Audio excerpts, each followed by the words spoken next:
इंसान खाना खाने से मोटा नहीं होता, इंसान मोटा होता है गलत खाने से। आपकी बॉडी को जितना ग्लूकोज चाहिए वो उसको दिन में 2 रोटी से मिल जाता है। अगर आप हरी सलाद भी हद से ज़्यादा खाने लगोगे तो आपको पथरी की दिक्कत आने लगेगी। डाइट कंट्रोल कर ली तो आप डायबिटीज़, हाइपरटेंशन, जो जानलेवा क्रॉनिक बीमारियां आप इनसे बच सकते हैं।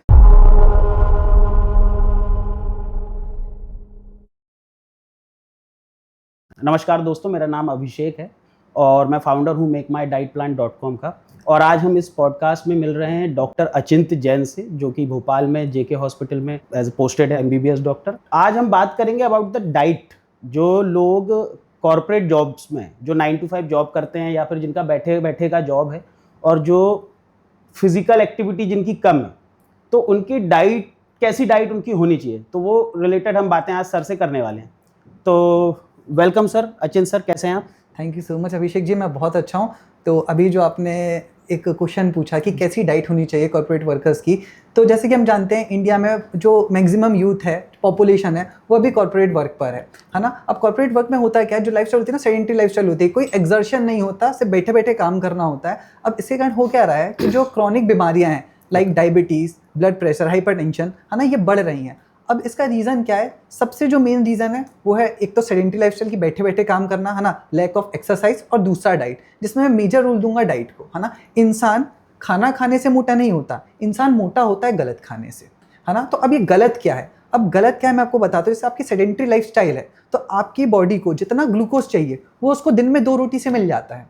अब जो हम एक्स्ट्रा ग्लूकोज ले रहे हैं वो क्या कर रहा है? वो ब्लड का ग्लूकोज लेवल बढ़ा रहा है, ब्लड की शक्कर जो है उसको बढ़ा रहा है। तो ब्लड में अब शक्कर है ना। अब क्या है, पेनक्रियाज एक हमारे यहाँ कहते हैं ग्लैंड होता है जिससे इंसुलिन हार्मोन निकलता है, वो इस शुगर को लिवर में रखता है ग्लाइकोजन में कन्वर्ट होकर, है ना। अब क्योंकि 2 रोटी खाने से हमें जितनी शुगर चाहिए उतनी मिल रही है, अब हमारी कोई बॉडी की एक्सरसाइज नहीं, क्योंकि हमारी लाइफस्टाइल सेडेंटरी है, तो जो भी एक्स्ट्रा शुगर ब्लड में हो रही है उसको ये इंसुलिन ग्लाइकोजन में कन्वर्ट करके लिवर में रख रहा है। अब ये क्योंकि हम शुगर ज़्यादा ले रहे हैं तो इंसुलिन को ज़्यादा काम करना पड़ रहा है, तो इससे क्या होगा, इंसुलिन थक जाएगा एक टाइम के बाद, है ना, और इंसुलिन निकलना बंद हो जाएगा, कम हो जाएगा, या इंसुलिन के रिसेप्टर सेंसिटाइज हो जाएंगे कि जहाँ पे इंसुलिन जाके काम कर रहा है वो रिसेप्टर सेंसिटाइज हो जाएंगे, तो मतलब सेंसिटाइजेशन का खत्म हो जाएगा, तो इंसुलिन अपना काम करना बंद कर देगा। और यहाँ होती है डायबिटीज़, है ना। अब क्या हुआ, ये जो एक्स्ट्रा फैट है ये लिवर में जाके डिपॉजिट होने लगा, क्या करा दिया, फैटी लिवर ग्रेड 1, ग्रेड 2, और ऐसे ये किस में बदलता है? अब ये जो फैट है लिवर के बाद कहाँ जाने लगेगा, ब्लड वेसल्स में। अब ब्लड वेसल्स जो हमारी आर्टरीज वेन्स थी, इसका ल्यूमन इतना था, ब्लड जा रहा था, स्लो जा रहा था। अब क्योंकि यहाँ पे फैट डिपॉजिट हो गया, इसका ल्यूमन हो गया छोटा। अब ब्लड कैसे जाएगा? तेज रफ्तार से जाएगा। जैसे पानी का नहीं, हम सटक पतला कर देते तो बहाव तेज हो जाता है, तो क्या हो गया हमको, ब्लड प्रेशर, हमारा बीपी बढ़ने लगा। ओके, तो आप समझिए, सिर्फ अगर आपने डाइट कंट्रोल कर ली तो आप डायबिटीज, हाइपरटेंशन, जो जानलेवा क्रॉनिक बीमारियां आप इनसे बच सकते हैं। तो क्या डाइट ले? आप बोले कि रोटी से डायबिटीज हो रही है। अब देखिए, जब आपको पता है कि आपकी सेडेंटरी लाइफस्टाइल है, आप ज़्यादा एक्सरसाइज नहीं करते, तो आप ना क्या कीजिए, रोटी ना लेकर मोटे अनाज की रोटी लीजिए, है ना, ज्वार, बाजरा, रागी। क्योंकि देखिए बेसिकली ये रोटियां एक कॉम्प्लेक्स कार्ब है ना। सिंपल कार्ब आपने लिया, सीधे एब्जॉर्ब हो गया। कॉम्प्लेक्स कार्ब धीरे धीरे एब्जॉर्ब होता है, तो ये ब्लड ग्लूकोज लेवल एकदम से नहीं बढ़ाता, ये धीरे धीरे बढ़ाता है। तो पेनक्रियाज को ज़्यादा काम नहीं करना पड़ रहा, धीरे धीरे काम करना पड़ रहा है, तो पेनक्रियाज एक्सर्ट नहीं हो रहा, जिसके कारण डायबिटीज़ जैसी बीमारियां, हाइपरटेंशन जैसी बीमारियां नहीं होंगी। दूसरा, आपके ब्लड में ग्लूकोज एक्स्ट्रा है, तो आप या तो ग्लूकोज कम लो तो कम हो जाए, या तो ग्लूकोज का अपटेक मसल द्वारा बढ़ा दो।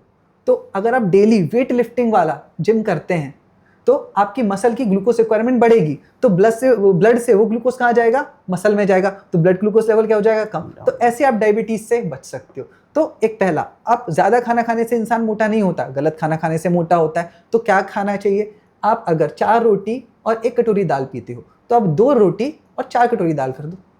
बिल्कुल, क्या बोलो, प्रपोर्शन, खाना उतना ही खाना है आपको, प्रपोर्शन किसका कितना रखना है, बैलेंस डाइट को बैलेंस करना। आप सैलेड ज़्यादा कर दो, हाँ, है ना, सैलेड खाइए, फ्रूट्स लीजिए, है ना, बटर मिल्क लीजिए, है ना। ये बटर मिल्क, कर्ड, इनमें क्या होता है, प्रोबायोटिक्स होते हैं, गट फ्लोरा, है ना, ये डाइजेशन में हेल्प करता है ना, और चीज़ों को एब्जॉर्ब करने में हेल्प करता है ना, हमारी इम्यूनिटी इंक्रीज करता है। तो आप ये सब लीजिए। तो यही अगर आपकी सेडेंटरी लाइफस्टाइल है तो मैं तो पहले लूँगा कि आप सही खाना खाइए, है ना, आप एक प्रॉपर डाइटिशियन से मिलिए, आपका वेट बताइए, BMI बताइए, उस हिसाब से आपको डाइट लिखेगा, है ना। आप एक्सरसाइज डेली कीजिए, कार्डियो करके वेट लिफ्टिंग, आपका मसल का ग्लूकोज अपटेक बढ़ेगा, आपका ब्लड ग्लूकोज लेवल कम होगा, आपकी डायबिटीज़ कम होगी।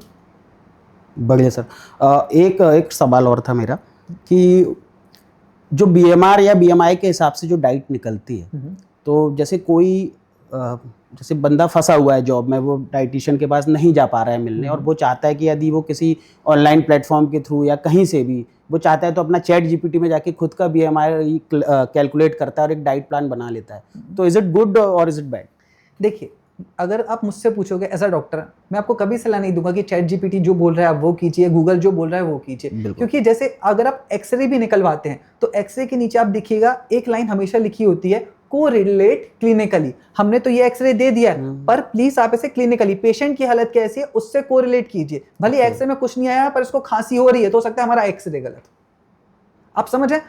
तो मैं तो हमेशा सलाह दूंगा कि अगर आपको कभी भी डाइट लेना है तो आप डाइटिशियन डॉक्टर के पास जाके ही डाइट लीजिए। बिल्कुल सर, है ना। कभी भी चैट जीपीटी, क्योंकि क्या मल्टीपल फैक्टर्स होते हैं, सिर्फ आपका वेट और हाइट नहीं, आपकी कंडीशन क्या है ना। हम आपकी आंख देखकर बता देंगे कि आपका लिवर कैसा काम कर रहा है ना। हम आपके आंखों के नीचे देख कर बता देंगे आपके शरीर में खून कितना है। अब ये चैट जीपीटी या गूगल तो देख नहीं पा रहा है, तो हमेशा ना, तो हम यहाँ पर भी बोलूंगा प्लीज को रिलेट क्लिनिकली। हम आप जैसे सब देखते हैं कि एक डॉक्टर दिन में 15-15, 16-16 घंटे पढ़ता है तब जाके डॉक्टर बनता है ना। तो उसका कंपैरिजन आप गूगल से या चैट जीपीटी से मत कीजिए तो अच्छा है। अच्छा, एक चीज और आ रही है, जैसे कि आपने देखा है जिम लोग करते हैं, तो जिम में जो कोच होता है ना, कई बार उससे पूछ लेते हैं कि सर, या किसी को गेन करना है या किसी को फैट लॉस करना है कि सर डाइट बता दो, तो वो कुछ ना कुछ, कोई सत्तू खिला रहा है, कोई कुछ करा रहा है, कुछ ना कुछ ऐसी बातें कर देते हैं, तो वो सही है क्या? आई मीन देखिए, एक हद तक वो मतलब सपोज वो डाइटिशियन नहीं है बट वो एक्सपीरियंस है उसको फूड के बारे में, उसको पता है कि भाई हाँ दाल अच्छी है, मतलब काइंड ऑफ, आप समझ रहे हैं मैं क्या बोल रहा हूँ? मैं समझ। तो वो सही है कि नहीं? मतलब उनसे डाइट लेके करना चाहिए, क्योंकि मैक्सिमम यही हो रहा है, 100 बच्चे जिम में आते हैं ना, तो 90 बच्चे उसी से डाइट ले रहे हैं, वो 10 होंगे ज्यादा अवेयर और उनका एक डाइटिशियन होगा या जो उससे मिलके पूरी चीजें हो रही होंगी। जी देखिए, ये चीज़ सही है पर एक हद तक से, कि अगर एक डॉक्टर चीज़ बताता है ना तो मल्टीपल फैक्टर्स को देखकर बताता है, क्योंकि देखिए कोई भी चीज़ अति में खराब होती है। अगर आप हरी सलाद भी हद से ज़्यादा खाने लगोगे तो आपको पथरी की दिक्कत आने लगेगी। ओके, आप समझ रहे हैं? तो वो जो बता रहे हैं ना, जो आपको जिम इंस्ट्रक्टर बता रहा है, वो अपने एक लिमिटेड नॉलेज की तरफ बता रहा है, जब तक उसके पास एक डिग्री नहीं है उस डाइट को लेकर, है ना। तो लिमिटेड फैक्टर्स को लेकर वो आपको बता रहा है, लेकिन आपको एक जो डॉक्टर डाइटिशियन बता रहा है ना, उसने हर चीज़ से पढ़ा है। वो आपसे पहले आपका पूरा एवेल्युएशन करेगा, क्लिनिकल एवेल्युएशन, कि आपको क्या क्या बीमारी है, आपके परिवार में क्या क्या बीमारी थी, आपको कभी पथरी हुई है कि नहीं हुई है, आपको आपकी किडनी कैसी, आपकी लिवर कैसी, तब जाके वो आपकी डाइट लिखेगा, इसे क्या डाइट देनी है क्या नहीं देनी है। तो उसका कंपैरिजन देखिए, वो सही है एक हद तक, लेकिन वहाँ गलतियाँ हो सकती हैं, यहाँ गलतियाँ होने की गुंजाइश बहुत कम है। सर एक बढ़िया आपने बताई चीज़ें ऑडियंस को। एक लास्ट सवाल मेरा है, ऑडियंस मतलब बहुत सारे ऑडियंस का सवाल है एक्चुअली, कि लोगों को ना क्या, मेरे साथ भी ऐसा होता था, मुझे पहले लगता था कि यार मैं थोड़ा सा बेली फैट है मुझे, तो मैं सोचता था कि यार किसी न्यूट्रिशन से मिले, डाइटिशियन से मिले, तो फिर मेरे दिमाग में एक सवाल आता था कि ऐसा ना हो कि वो अपनी फीस तो लेंगे, देखो वो तो है, बट वो ये ना बोल दें कि ये चेकअप वो चेकअप, बहुत सारे चेकअप कराएंगे। तो एक डाउट है लोगों को कि वो यदि न्यूट्रिशन के पास जाते हैं कि सर दिस इज मी, और मेरा हेल्थ, हाइट, वेट, वॉटएवर जो भी सारी चीज़ें हैं फिजिकली, उसके अलावा भी क्या आप उनको देख के बता सकते हो कि नहीं भाई बिफोर डाइट मैं आपसे ये चाहता हूँ कि आप ये वाले टेस्ट या ये 2 बेसिक टेस्ट हैं ये तो होने ही चाहिए, तो वो क्या टेस्ट हैं यदि हैं तो, जो न्यूट्रिशन या एज अ डाइटिशियन आप अपने पेशेंट से या जो आते हैं लोग उनसे बता? देखिए, सबसे पहले अभी आपने ही जिससे पहले क्वेश्चन किया था, आपने उसको ही क्लियर किया कि जैसे मैं एक डॉक्टर के पास जाता हूँ तो वो इतने टेस्ट लिख देता है। अब आप जिम वाले के पास जाते हो तो क्या उतने टेस्ट लिखता है क्या? नहीं लिखता, क्योंकि वो आपको इतने टेस्ट लिख इसलिए रहा है ताकि वो देख सके कोई और दिक्कत तो नहीं है, कि मैं इसको जो डाइट लिख रहा हूँ उसके बाद इसे फर्दर कोई कॉन्सिक्वेंसेस गलत ना हो जाए। ओके, है ना। अब रही बात बेसिक टेस्ट की, है ना, तो बेसिक टेस्ट की सबसे पहले आपको अपना शुगर लेवल कराना चाहिए, जो बेसिक टेस्ट है, और दूसरा कोलेस्ट्रॉल लेवल। कोलेस्ट्रॉल लेवल में जो ग्लिसराइड होता है और एलडीएल, इस पे आपको फोकस रखना चाहिए, क्योंकि लो डेंसिटी लिपिड और ट्राइग्लिसराइड ये हार्मफुल फैक्ट है। ओके, है ना। तो आप कोलेस्ट्रॉल प्रोफाइल कराइए, है ना, लिपिड प्रोफाइल कराइए और ब्लड शुगर कराइए, इससे पता चल जाएगा कि अभी कैंडिडेट। और 2 प्रकार की ओबेसिटी, जैसे आपने बोला आपका बेली फैट है, 2 प्रकार की ओबेसिटी होती है, एक होती है पेरिफेरल ओबेसिटी, एक होती है सेंट्रल ओबेसिटी। जैसे आप बोले कि आपका बेली फैट है, ये सेंट्रल ओबेसिटी के अंदर आता है, इट इज हार्मफुल। आपने देखो पतले पतले लोग होते हैं लेकिन तोंद होती है, सफरिंग फ्रॉम फैटी लिवर। आप समझ रहे हो? तो पेरिफेरल ओबेसिटी ठीक होती है, पर जो सेंट्रल ओबेसिटी, जैसे आपके जो कॉर्पोरेट वर्कर्स होते हैं, पतले होते हैं लेकिन तूंद निकली होती है, तो ये खतरनाक है। इसका मतलब है कि फ्यूचर में आपको डायबिटीज या हाइपरटेंशन जैसी क्रॉनिक बीमारियां होने के चांसेस हैं, तो इसको कम करना है। इसको कम कैसे करना है? मैंने आपको बता दिया कि एक्सरसाइज कीजिए, सही खाना खाइए। कम खाना खाने से नहीं कुछ नहीं होगा, आप हाइपोग्लाइसीमिया में चल जाएंगे, दूसरी दिक्कतें चालू हो जाएंगी। सही खाना खाइए, सही मात्रा में खाइए, सही प्रपोर्शन में खाइए।